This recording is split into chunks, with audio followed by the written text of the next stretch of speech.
was so important because the first derivative and the second derivative tell us a lot about the function.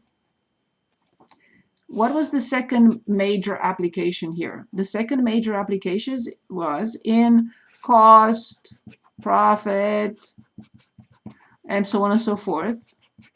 Finding max min, absolute, relative, whatever.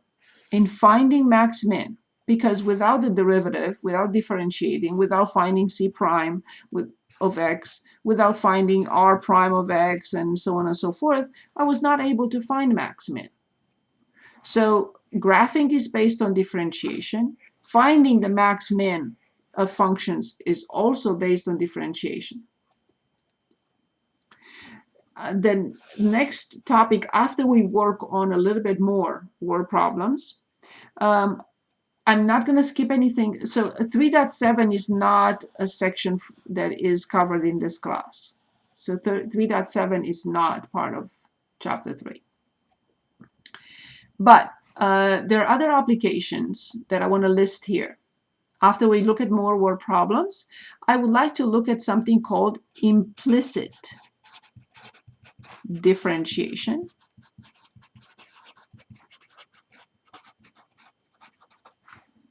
Because I'm listing them, all the applications in chapter 3 that we are looking at.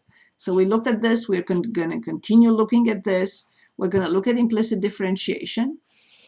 Then we're going to look at related rates. I'll explain everything as many times as needed. And the last one is something called linear approximation.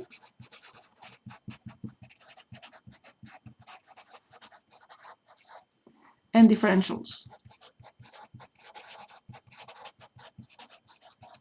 When we complete these three, we finish chapter 3 and we can start reviewing for the test. Test 2 is on chapters 2, just 3 sections, and chapter 3. So all your questions and what we did, they're exactly what I needed to do anyway. So finding cost, maximum cost, a minimum cost, also the average cost. So remember we had C of x divided by x, the average cost, the average profit, the average revenue, and so on and so forth. So this is a major topic. It's called optimization. This is a huge branch of mathematics. Huge. Optimization. Optimizing. Getting the optimum. Getting the max. Getting the min. Optimization. Okay, so we're going to look at another problem, and then I'd like to explain what implicit differentiation means. How is it determined? And then we're going to look at related rates. And then finally at the last section, which I'm going to make this as the last section because I don't want to interrupt. This is something a little bit different. So I don't want to interrupt the flow. So these are similar. This is a little bit different. Okay, so I want you to finally have all the applications listed in from chapter 3. Okay. So now let's look at another word problem and then move on to implicit differentiation. And I'll come back to this. Good. So I'm going to share my screen and let's look at 329.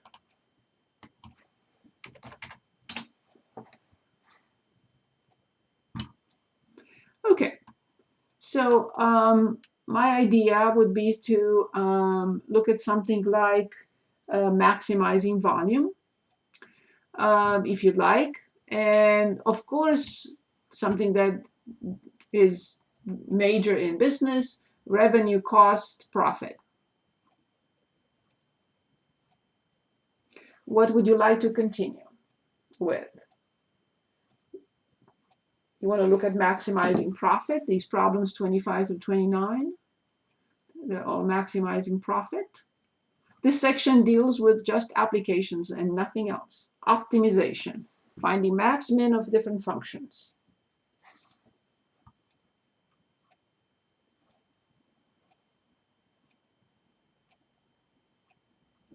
Anybody? If not, I will choose.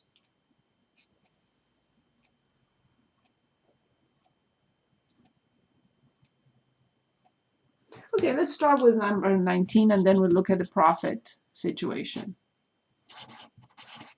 Let's take a look. From a thin piece of cardboard, 20 inches by 20 inches, square corners are cut out so that the sides can be folded up to make a box. Okay, so that's something simple. So here's an example. So this is a square. It's not a piece of cardboard, it's just a sticky note. But if I remove squares from the corners, all the same,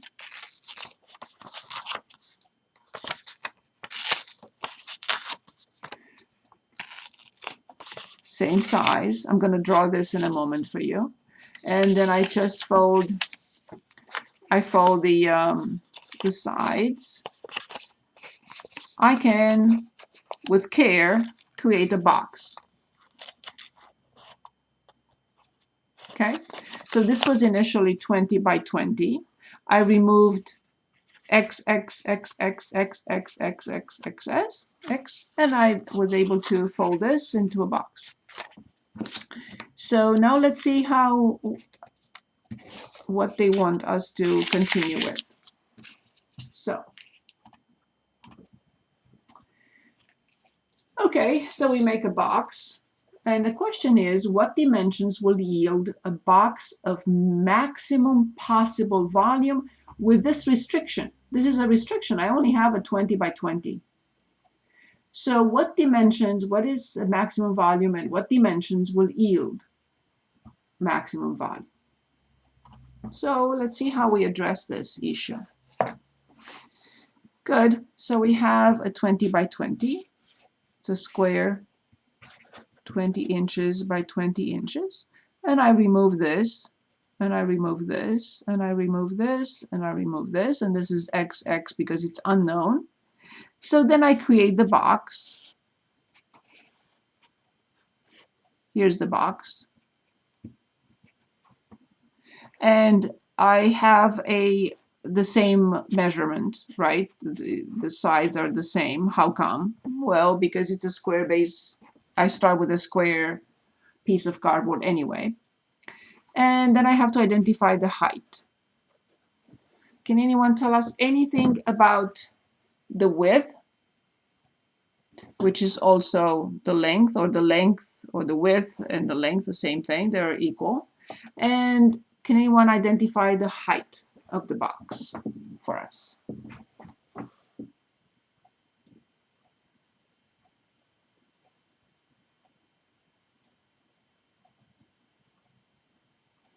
What do you think?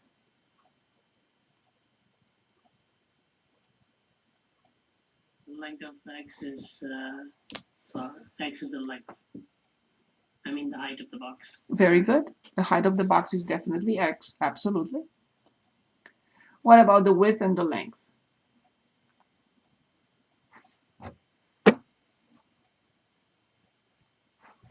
Maybe 20 minus x. Careful. 20. Or no, it's 2x. Yes. 20 minus 2x. 20 minus 2x. Excellent. They were asking us to find the maximum volume. This is the question.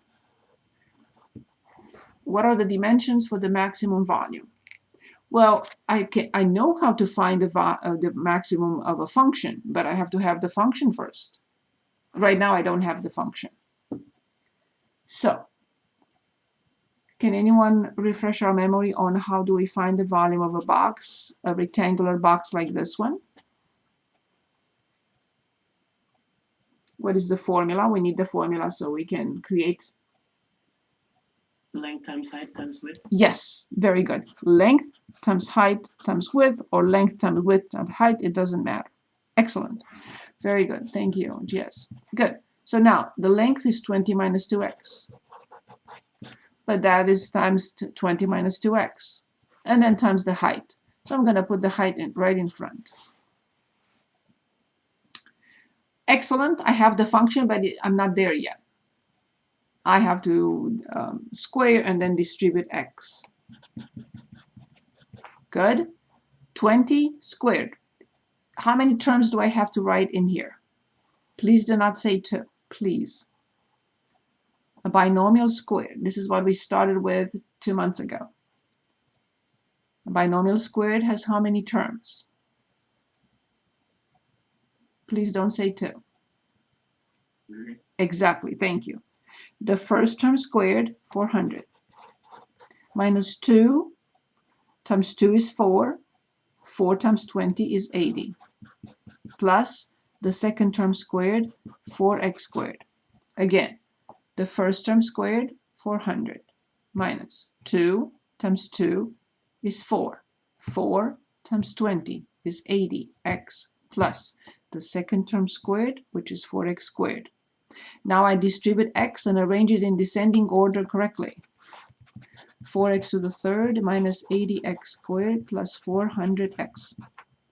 So finally I have the function. Excellent. Now I have the function. What is the next step towards finding? As you see, all problems have the same steps. They're all identical. So what is the next step after I've determined the function? I have the function now. What do I need to find? Find the derivative. Excellent. So v prime of x equals 12x squared minus 160x plus 400. Excellent. This is indeed the second step. What is the third step? After I find the derivative, what do I need to determine? Set it equal to 0. In other words, I have to find critical numbers. And they come from two sources. But v prime of x is a polynomial function, is never undefined. So no critical numbers will come from v prime being undefined. But what about from v prime equals 0? Good. So I'm going to set this equal to 0. I'm going to put in the graphing calculator and see what I get quickly. Because as I said, this is not a course in algebra, so just go directly to apps. Use 9. It's a polynomial root finder. Yes, the degree is 2. Be careful how you enter the coefficients, and the coefficients are 12, negative 160, negative 160, and 400. And press enter and graph. Okay, so I got that x equals 3.33, and I got that x equals 10. Good. So now let's think. I have two critical numbers. I have to use the table, just v prime of x and v of x, and I have 3.33 and I have 10, and let's see for a second what happens here. If the height is 10, then 20 minus 20 is 0. Well, a box cannot have a height of the height that exists and the width and length and width that do not. So this is not a possibility. This is not possible. Again, why? Because if this is 10, then this is 0. I cannot have a length of 0, a width of 0, and a height of 10. So this is not possible for in our situation. So this is the only one. So I know v prime is 0. I have to study the sign left and right just to make sure that this gives a maximum. So when I plug in 0, of course, this is just a point of finding the sign. When I plug in 0, I get positive. When I plug in 10, this will be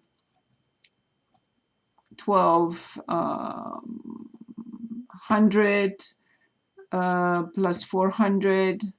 So this is 100. This is, I just want to make sure that this is negative. Okay, so what do I get? When I plug in 10, just to check that this is negative.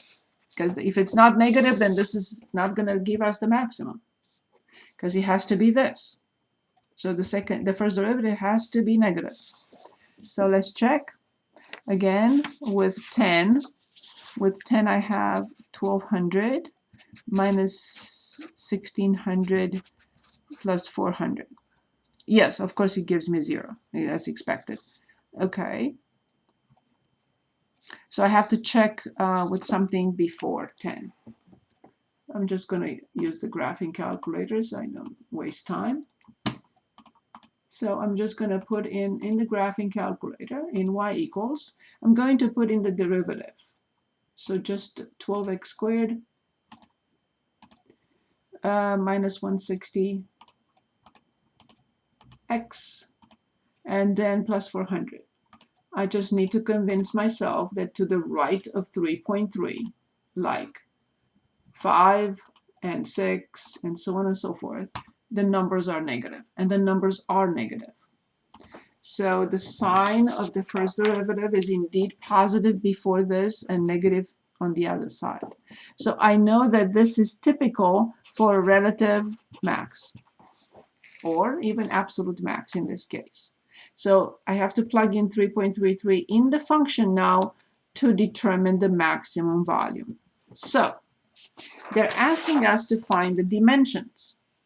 So I will say the width, and I'm going to get the number in a minute. The width is the same with the length, and this is 20 minus 6.66. And that is 4 and 3 and 13. So 13.34. The width and the length are both equal. And of course, x is 3.33. And the measurement unit is they're all in inches. Now, I have to put in the graphing calculator the function itself and plug in 3.33 to find the absolute maximum. So the sign tells me that this is indeed the maximum. I had to check left and right of the critical number for the first derivative. So all I need to do is just get that number, and that's all. So in y equals now, I put in the function, which is 4x cubed. Any questions? Is it clear what I'm doing? Please stop me if it's not clear. At any point in time, please. I don't want to lose anybody. So I just need to plug in that 3.33. So 592.6. 592.6. So the absolute maximum volume is 592.6 cubic inches. Please remember the measurement unit for volume is in cubic inches if the measurement units for the sides and the height are given in, or the measurement unit is inches for all of them. Of course, the volume is in cubic inches. Any questions?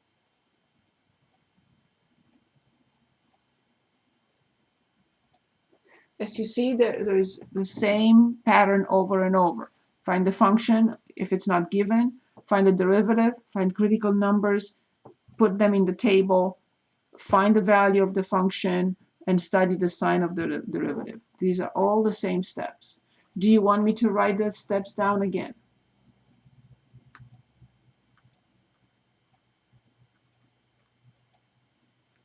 Is that a yes? Is that a no? Yes, please. Okay, so the steps are function, if not given. Number 2, derivative. Number 3, critical numbers. Number 4, table. Number 5, sign of the first derivative. Number 6, value of f of x at the critical number. And that's it.